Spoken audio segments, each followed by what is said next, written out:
morning, everyone. I'm Steve Young, Program Director at the Poetry Foundation, and it's my pleasure to welcome you. First off, I want to thank Commissioner Andrea Telly and Craig Davis and all the fine people at Chicago Public Library. It's an honor to be back here for another Poetry Day. And gratitude to you all for coming out. What is Poetry Day, you might wonder? Or isn't every day Poetry Day? Of course, but technically it's the birthday of Poetry Magazine, established 107 years ago this month by Harriet Monroe, right here in Chicago. As a matter of fact, in preparing to launch her new periodical, Harriet logged many hours in the Central Library at Michigan and Randolph, reading, as she put it, not only recent books by the better poets, but all the verse in American and English magazines of the previous 5 years. Her research led to her Poets Circular, which served as both solicitation and notice to poets of a new chance to be heard in their own place. This magazine, she wrote, will appeal to, and it may be hoped will develop, a public primarily interested in poetry as an art, as the highest, most complete human expression of truth and beauty. Harriet's hope still guides us today. This year, Poetry Day marks another milestone, the 30th anniversary of the Ruth, Lilly, and Dorothy Sargent Rosenberg Fellowships. Like Poetry Magazine, the Lilly Rosenberg program has established a remarkable record of identifying and rewarding gifted young poets. Among recent recipients are Erica L. Sanchez, Sam Sachs, Jamila Woods, Ocean Vuong, and Inez Smith, to name just a few. For the past few years, the Poetry Foundation has created opportunities for the fellows to share the stage as a group. Tonight represents the inaugural reading of the new class, and to introduce them, please join me in welcoming the editor of Poetry Magazine and the person who reviewed thousands of fellowship applications, my great colleague, Don Scher.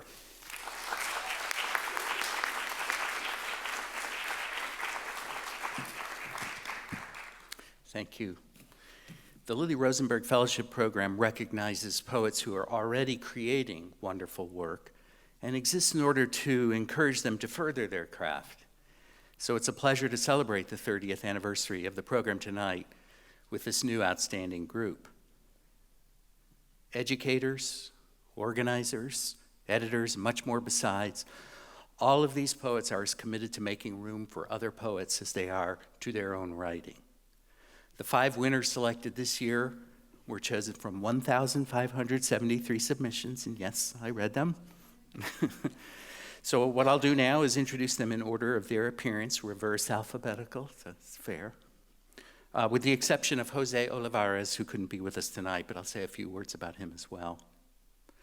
Michael Wasson is the editor of Self-Portrait with Smeared Centuries, This American Ghost, and a brand new book, Swallowed Light, that's just been picked up by Copper Canyon Press.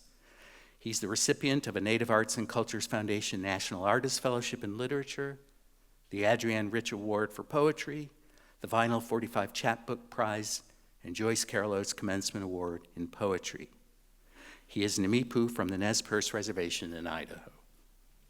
Poet and essayist Justin Phillip Reed is the author of Indecency. You might have heard of this book because it was the winner of the 2018 National Book Award in Poetry, winner of the 2019 Lambda Literary Award in Gay Poetry, and a finalist for the 2019 Kate Tufts Discovery Award. His second full-length collection of poetry, The Malevolent Volume, will be released next year.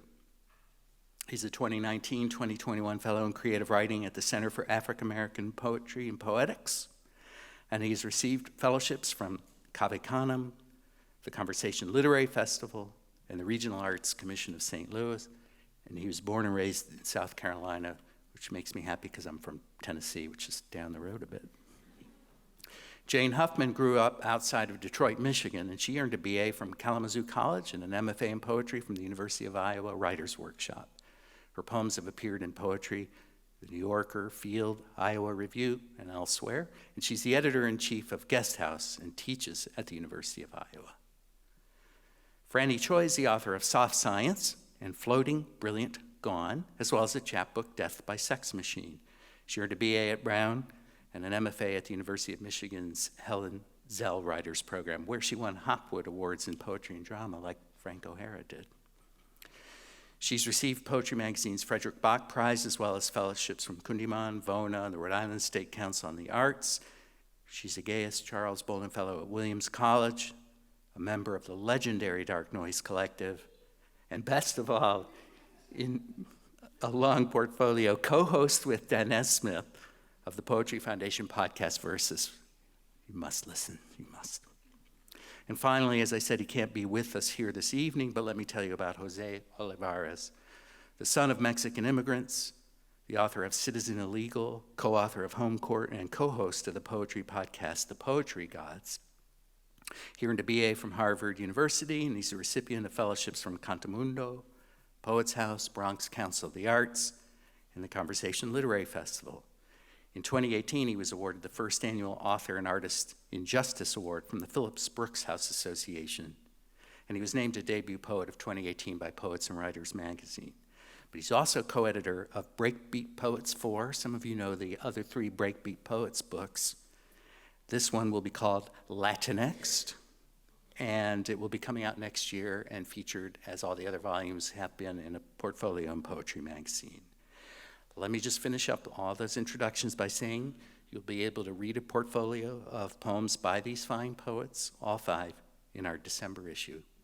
So with that all behind us, now there's just poetry to go, and we'll start with Michael. And just again, a welcome to all of you here, and a special welcome to these wonderful poets.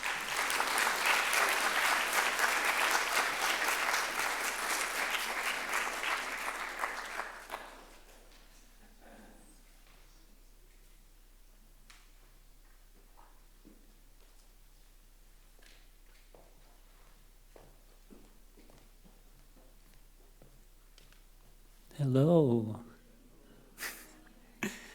You have to think about this. I came in here from Japan, so my mind's a little bit cloudy right now.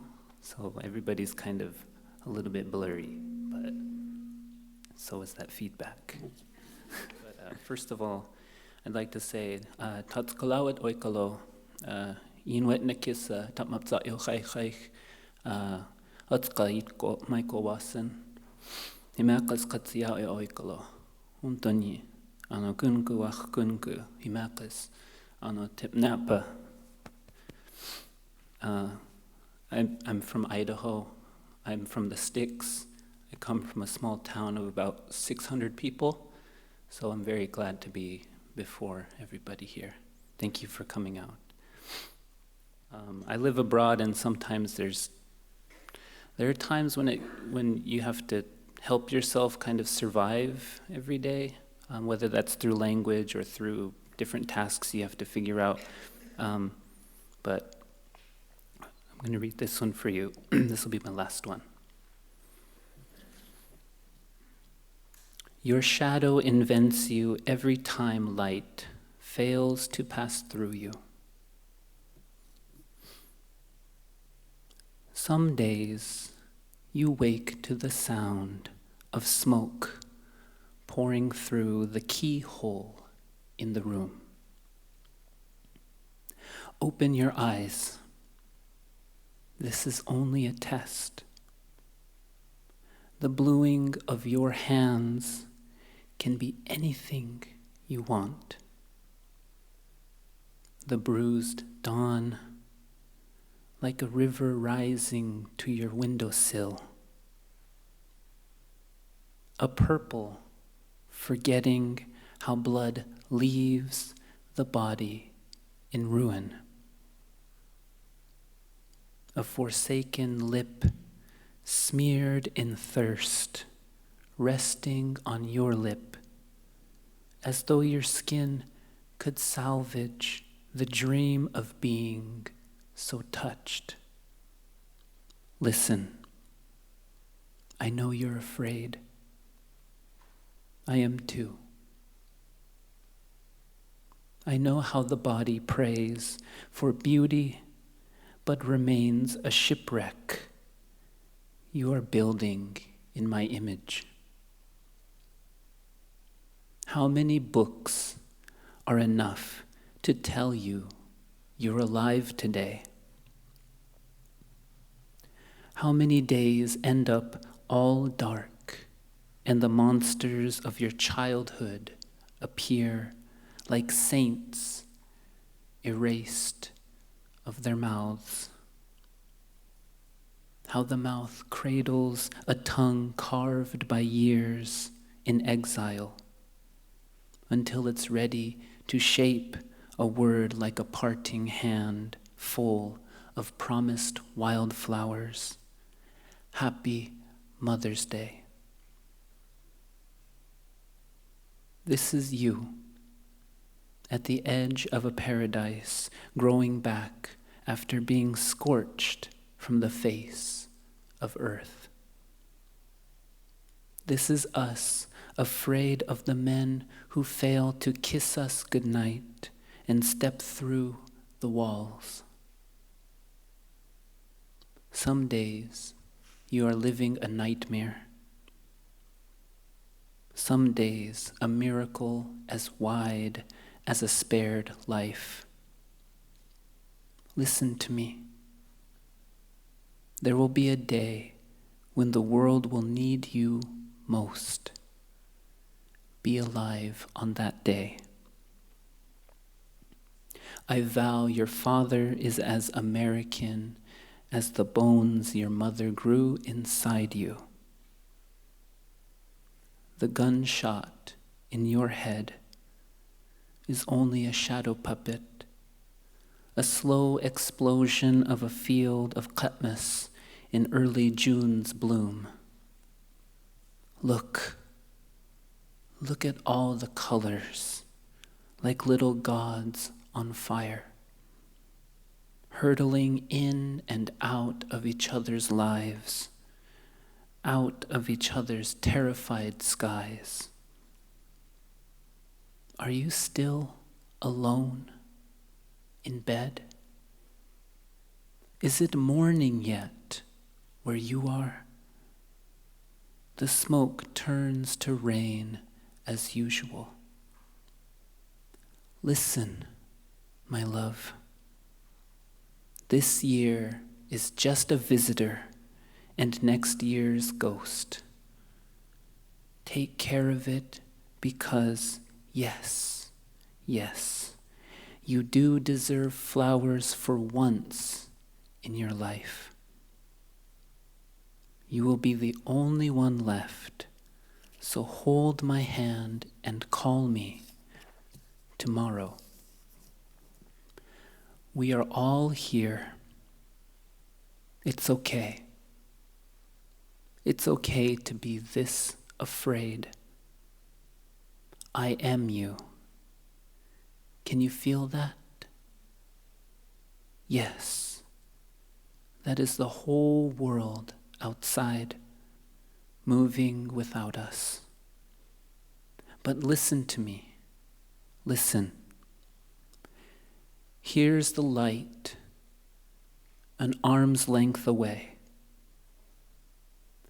The ceiling reforming above you, like another heaven after its own self-destruction.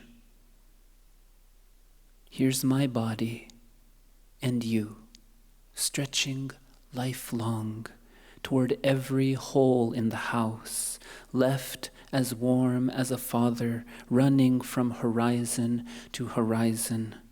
Don't be afraid. Touch me here, where some days it hurts. Get up, get dressed, open the door. Thank you.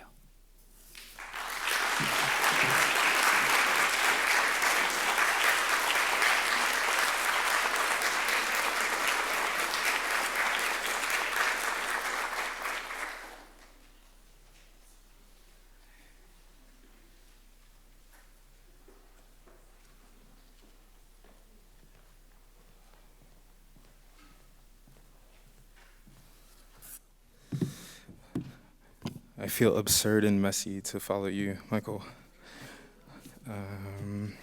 Happy birthday, poetry. Thank you all for being here. Thanks to everyone who made this event possible. And it's a real pleasure to be here with such talent. The first poem that I'm going to read is a response to a problematic fave of a lot of poets, Sylvia Plath. She has this poem in the beloved Ariel collection titled The Jailer, in which she writes, "He has been burning me with cigarettes, pretending I am a negress with pink paws. I am myself. Is that not enough?" Of someone else entirely. "You have been burning the cork of yourself. You crawl the night boards, bare ass scratching negress against the grains, leaving fingernails in invocation, dabbler out your damn mind, summoning a phantom, the shape of my granny, that peerless apparition, her halo of witch hazel and snuff, her knuckles cracking the whip kept tucked away in her attic like a hush of bastard fist.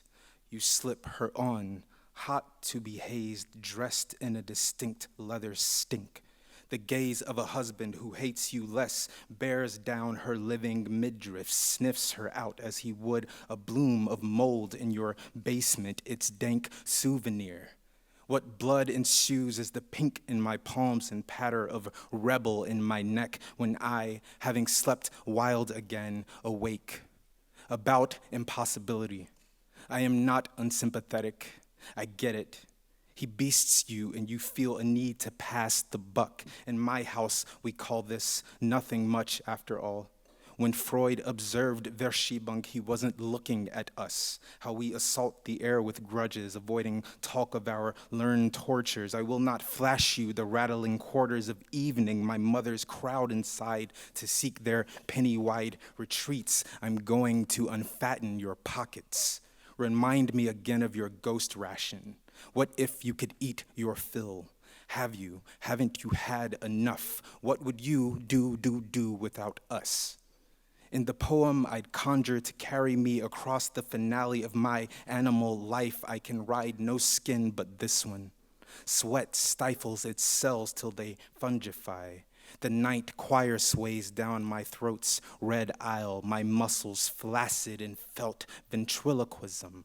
The vessels sing a sequence of chains. They chew through my confessional face. My mouth lopsided as a fainting chaise. My mouth clicks back to work. My teeth latch bolt into a snigger. Tight, bright, luxe. Enough. Sighs the blue smoke, the grin cuts out of the bottom lip. Enough.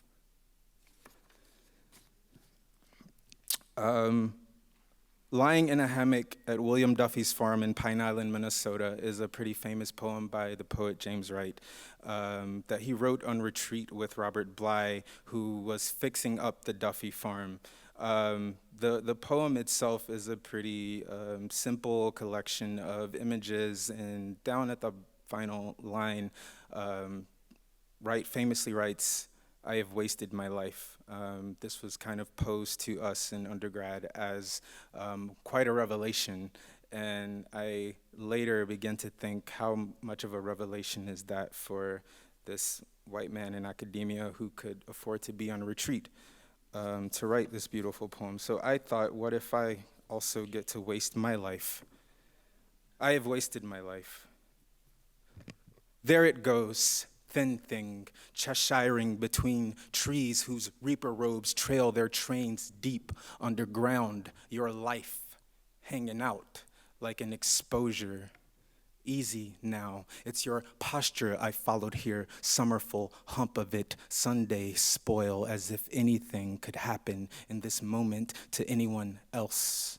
Your life is that horror scene in which the girl is roped between a trailer and a semi. Its ruby cab entered, the pistol presented, the engine set to gun, the clutch at the mercy of a muscle, at the mercy of a mind, at the mercy of the trigger, at the mercy of a mind, at the mercy of the clutch. You useless waste, jibes the killer to the waste who cannot kill while caught in mercy's Celtic knot. It spun swastika. How swiftly It all seems to swing sideways, glance, hitcher, hawk, glut, yowl, death gods, ungodly, aching for it, while no one thinks this isn't inevitable, cuts her loose, jams another truck in front.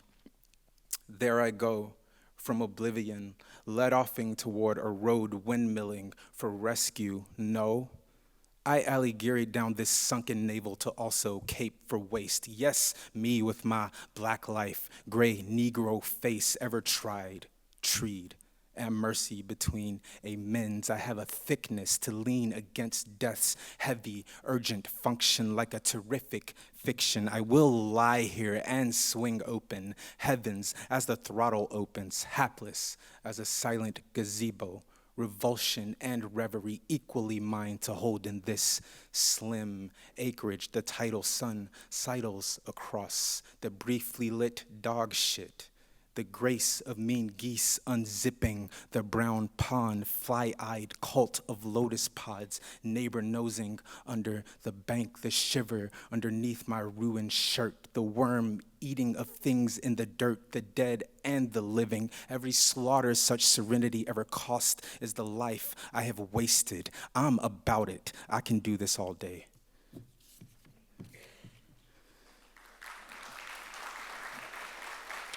I have two more for y'all before you get sick of me.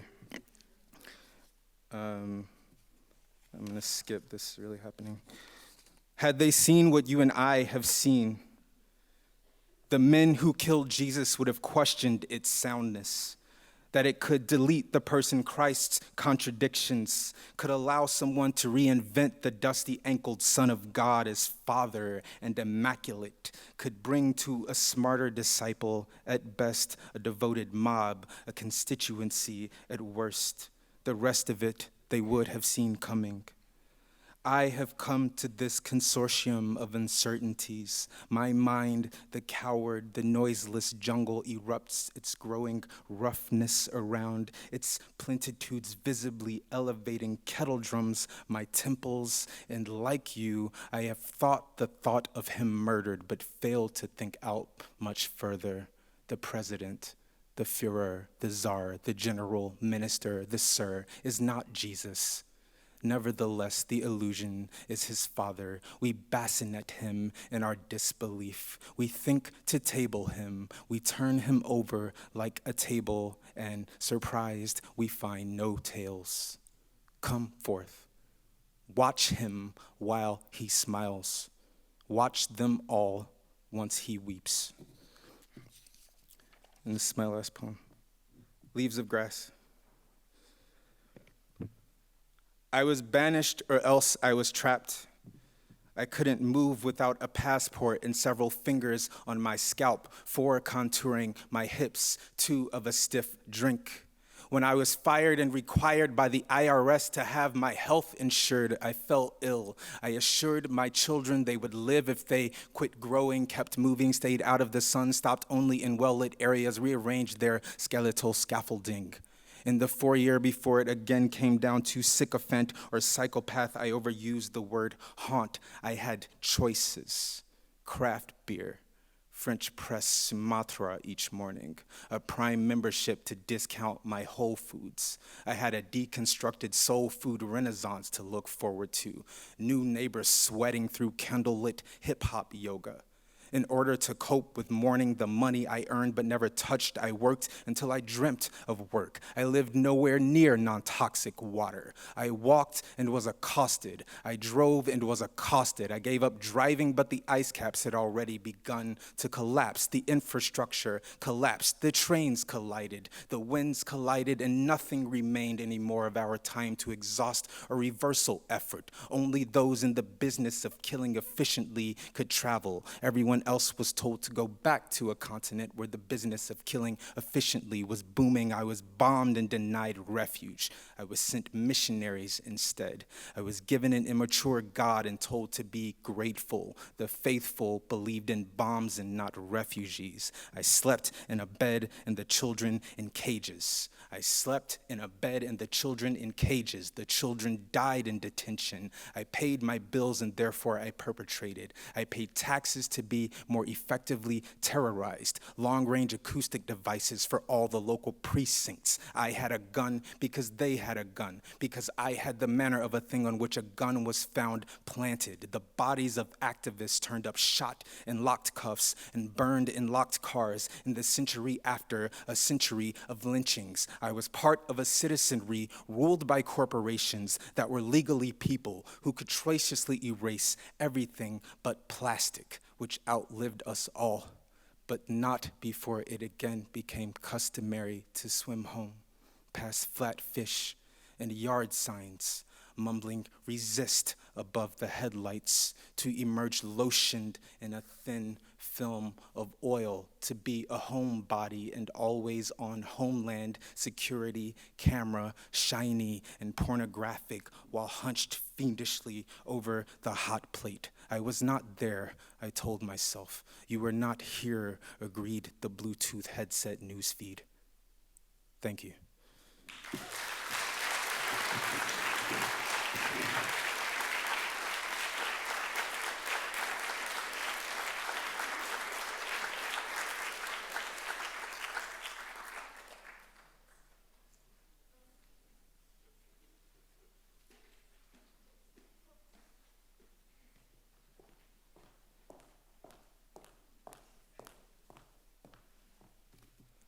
Hi, everyone. Can you hear me in the back? Great, thank you. Just want to say thank you to everyone who is here tonight, to the Poetry Foundation for this incredible honor and for making this event and this fellowship possible, and of course to the 3/4 other incredible poets that I'm here tonight with. It's truly an honor of my life. Okay, this first poem is called Ode. Andrea taught me to ride side saddle. I rode in small and dizzying circles around her. I rode around her in small and dizzying circles, past the mirror and past the mirror, where, one summer, she was reared off by a stallion attacking his own flaring reflection. One summer she was reared off, or almost. I rode into the acres of our sunflowers. In the acres, the fields, I overindulged in beauty. In the fields I rode. Andrea leaned on a rail, her body a rail. Andrea leaned on the shadow of a rail. My shadow rode around her, the small bells of my intuition. She rang the small bells of the saddle. I was small and dizzying. I was dizzy. I rode in small and dizzying circles. Andrea taught me to ride, no stirrups, nothing suspending my body but intuition, the small and dizzying circles of my body. My intuition rode around me in small and dizzying circles, her shadow riding circles around me. I called her Andrea.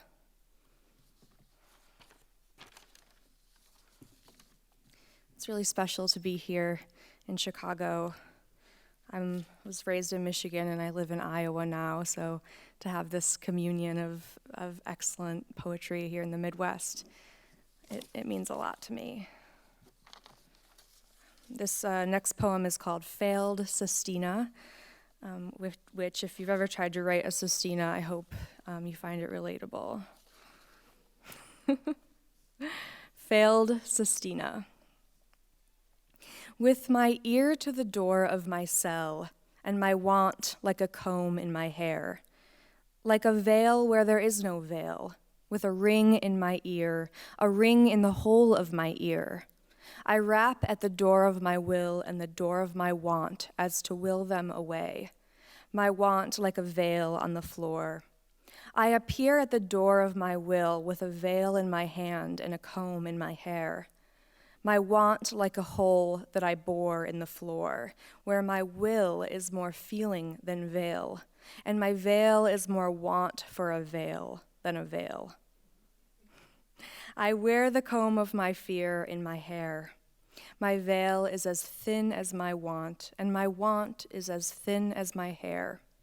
When I curl up my want in the curl of my hair, when I curl up on the floor of the cell of my want, I bear my fear in my cells like I'm bearing a ring, like I'm curled up inside of the ring in my ear. I rap at my want for a door where there is no door, a will where there is no will. At my want for unveiling, my will to unveil it, the curve of my will and my ear to the door, with the curl of my ear to the door, not the door, but my fear of the door.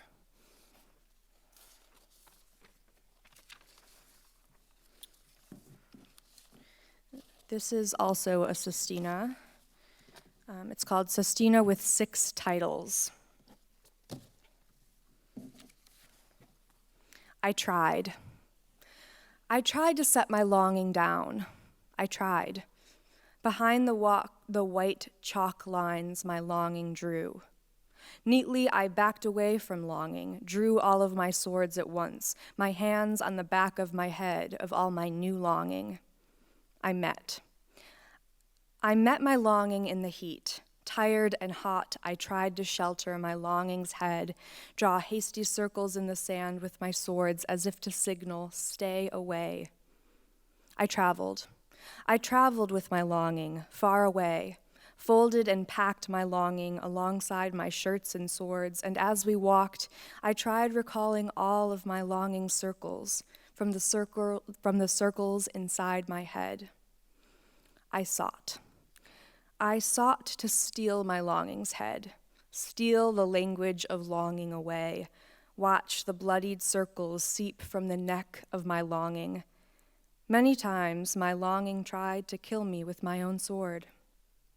I rode my longing like a horse, my sword like a lasso stirring above my head.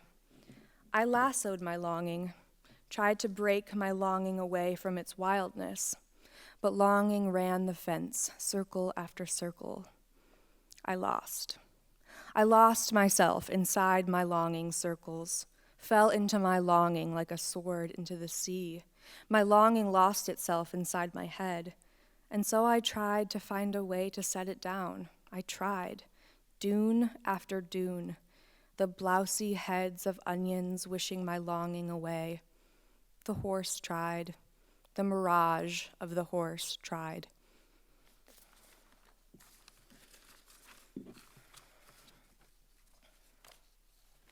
This next poem is called The Worm. I have a worm beneath my hair, a future worm, a nerve from the eternal present, crawled out of a wedding urn. My worm has no utility, a boiled-looking, ruddy thing. A Puritan, he'd made a home of incongruency.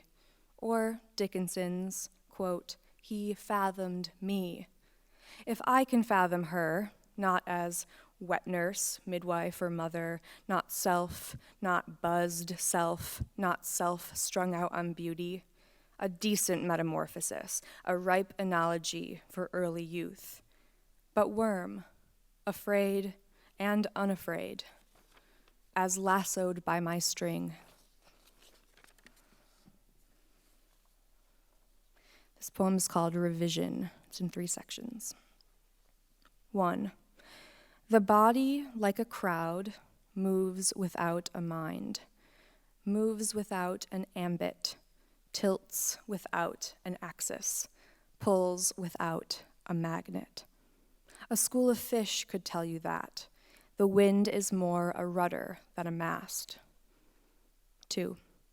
The body, like a mind, moves in crowds. A worm or wave or kiln could tell you that. The worm, a solitary iteration of the fish. The wave, a solitary iteration of the wind. The kiln is thinking itself warm. 3. The body moves with a crowded mind. A worm or wave could tell you that. The worm with the mind of a fish, the kiln with the mind of a wave, the wave with the mind of a kiln, thinking itself warm. This poem is called Cove octave. 1. Even at its most light-peaked, the crab fat in the basalt sand is still eaten, and the eating is still swept from the sewing table with the ripper, the zippers, with the ragged seams. 2. The crag, more of a circle than a wall, the nesting grounds, a print of scat in the shale, in the mixture, a plover, more image than bird, not an incline from within the midst. 3. My broken off engagement to the fragment, and half a liver-dotted egg. 4. A single debris, a yellow mop, severed from the stick, wedged into a reach within an inset crevice, so close in form and function to something dogged from the sea. 5. Snake-shaped relief in the hard palate, in the silt, in the stove-black sand, like a heap of rope dropped suddenly from a hatch, like flesh turned into skin and balled, reborn, and here is where it bled. 6. And here is where it slivered back into the tall asparagus. 7. On the overpass, above the hollow, shy of disappointment, old photos piped to a display, grim at the edges. A row of women posing on a dune in cone-shaped satin bikinis. 8. On excess. I hawked it all. I could have supped on it. I think I'll just read one more. This poem is called The Rest. Thanks again for being here tonight.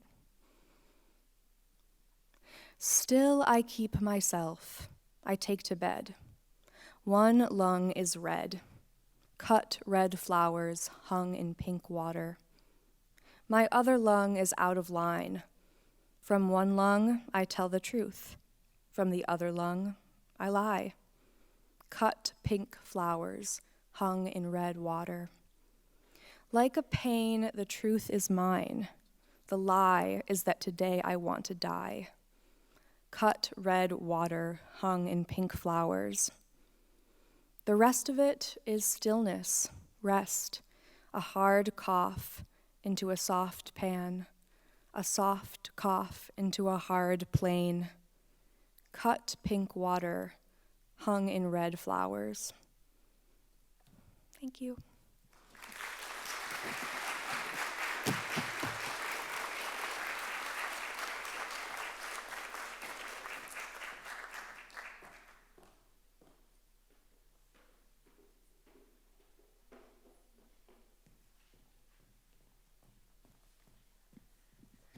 Hello.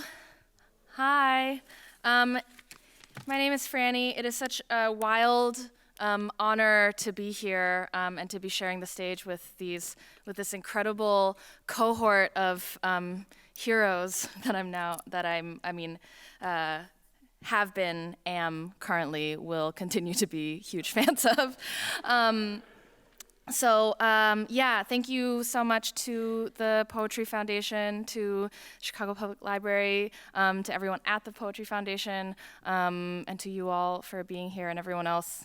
Thank you, Harriet, for everyone else who made this possible. It's such a thrill. It's wild. It's like crazy, right? Like it's really cool. I'm gonna read one long thing, and then if it goes quicker than I think that it'll go, then I'll read one thing at the end. And if it's as slow as I think it'll go, then that'll be it. It'll be over. Okay. Thank you all for spending this evening with us. What an honor. Okay. The thing is in sections. It's sort of a prosy thing. It's in sections, and so I'll just like snap in between the sections to show you to indicate the breaks. And there are a few lines from the poet Banu Kapil in here, and there might be others that I'm not forgetting. I'm not remembering right now, but it's called How to Let Go of the World. There's a documentary about climate change called How to Let Go of the World, and Sam asks, should I jump off a building? Among a growing list of promises I can't make my friends, this weight will tether. You can come back up again. The faithfulness of gravity, of morning sounds, if only you'll stay. When I walk into the street, it's almost as if it'll last. Smudge of a cooked orange pressed into the sky. The cars follow all their old lineages back and forth from shifts. Meanwhile, 3 teenagers pile, rollicking onto the sidewalk. I don't know how to do it, how to hold their faces in my hands and tell them what's waiting, how to teach any of us to follow this song into what dark. One evening, I turned a corner and panicked at the sudden flash in my rear view, teeth chattering into my highest throat.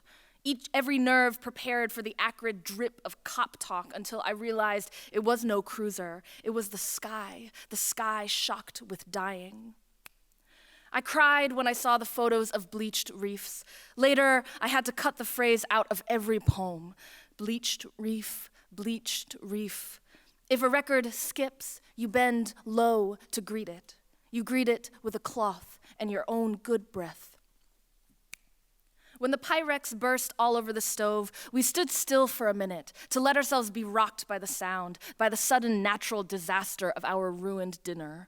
To be safe, we turned to the ceiling and asked any spirits present to tuck themselves back into the drywall, then went for bags and brooms, picked out the shards, the ghost knives hiding in the tiles for our heels.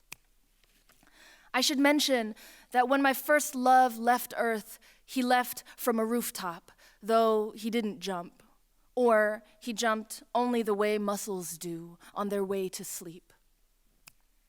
I can watch the videos of brimstone eating California. I can listen to the sound of a boy describe how holding a line against fire might cut time off his sentence. I can hold his voice in my hands and whisper straight into it, but that doesn't make him hear. I can love and love his arms helping mine make something other than dirt and watch that love bleed straight into the space between us, and then, of course, it falls into a tunnel and gone. You can come back up again. Run, and the sky will catch you in its 1,000 orange hands. You'll never land. I stalk the house, swatting the flies, thirsty for the sound of newspaper on exoskeleton, the satisfaction of a clean and bloody ending. When they're gone, I almost miss them. They fly out of my arms. I fly out of their arms. What's the German word for preemptively missing something so much you can't look at it? Literal translation, green, green, green, and I hide my face. In Flint, I turn on the tap and out comes war wrapped in putrid cellophane. In Detroit, I flip the switch and boil war for tea. In Providence, I overwar the plants. War runs down my face in the theater's dark. I wade into a blanket of war and let its waves carry me out past the shoreline's certainty. In other words, I beach myself. Other words, I leach bleakly, breathe sleet, a wreath of it. I flinch at the leaves, anticipating their reek, the graves of reefs. I bleach and watch the chlorine slip clean from my teeth. I want to tether my friends to the rooftop railing, the way we once pinned a blanket to the beach with shoes, books, bags of carrots, wine in a can, how we flexed and curled our toes until we found the damper sand, the soft homes of crabs below. But the wind won't stop coming, orange and exoskeleton against our little shore. If only it had been a ghost that had shattered the glass, some simple anger, some old world fable we could soothe back to sleep with a few choice words and a handful of incense. Much worse that it was the heat, much worse the way molecules bend to the fact of it and break. I listened to those firefighters while, in Hamtramck, I waged a much tinier war against the dust on my blinds. I wiped and wiped to rid my windows of it. In the forest, rot feeds. The earth drinks soot and makes it into new leaves. In other words, it's the plastic here that makes dirt a problem. I bent low to greet it, dipped a cloth in water to approximate a tongue. Meanwhile, the light through the slats shocked my image into slices.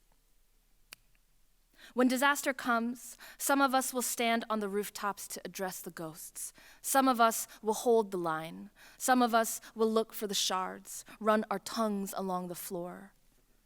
I say when, like disaster hasn't come, isn't already growing in the yard. Do I have to run through the list? The firefighter prisoners, my friend's island slowly swallowed, war in my faucet, remember?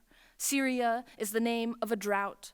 The name of this hurricane is Exxon. Exxon, I shout. I can pull as many weeds as I want. I stalk the garden, pulling them, thirsty for the sound of their true names wrenching out of the soil. Do I have to say it? They fly out of my arms.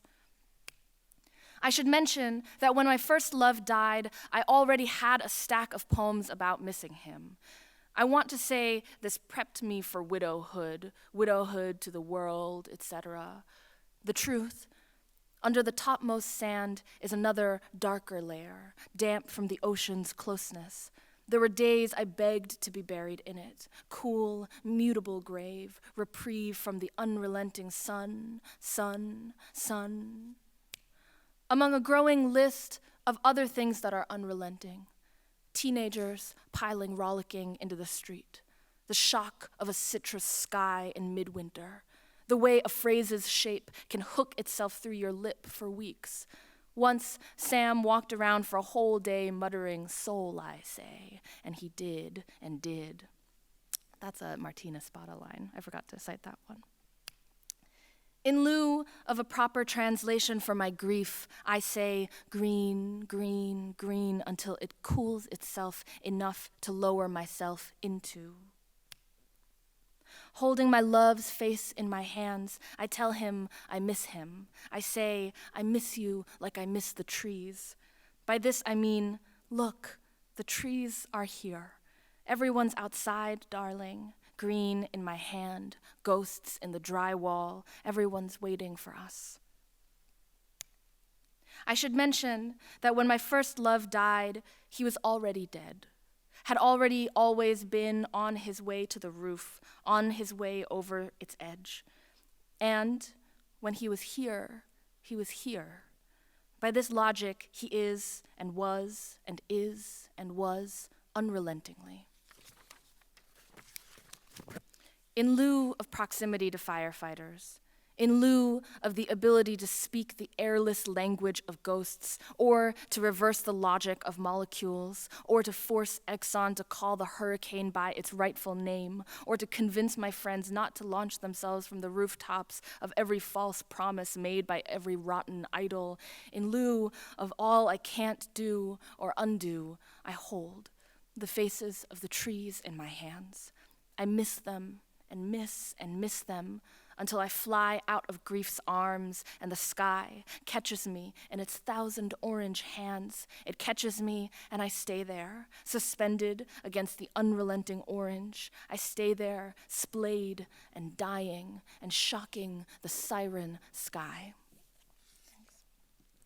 Let's see what time. Maybe I'll just read one final thing.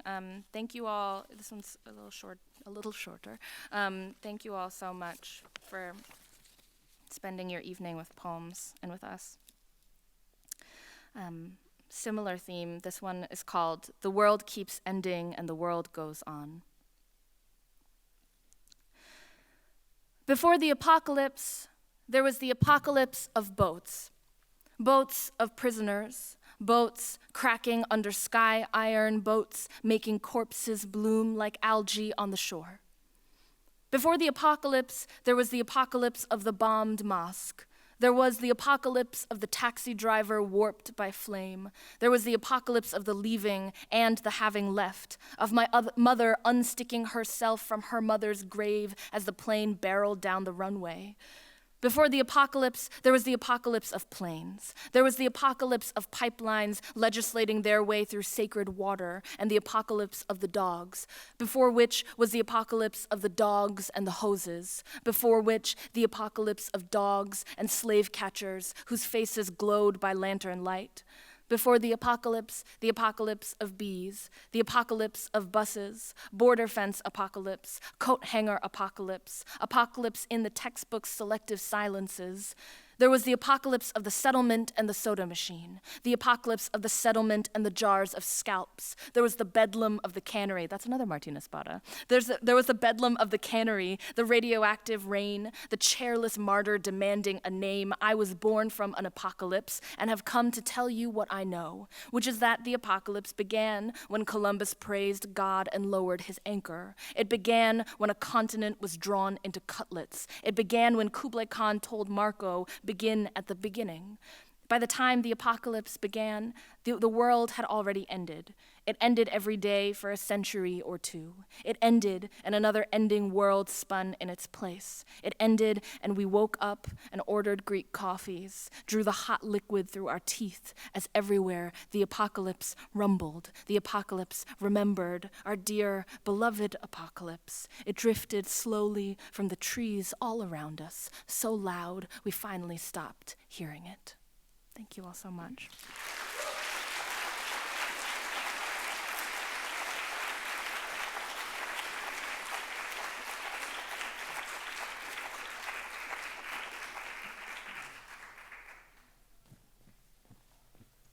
Let's have a round for all of our poets in the air.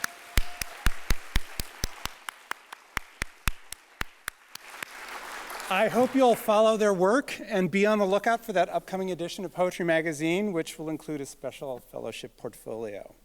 Justin Phillip Reed and Frannie Choi will be signing books in the lobby momentarily. Thank you to Lizzie Rangel for ASL interpretation, and thank you all for being here. Happy Poetry Day, everyone.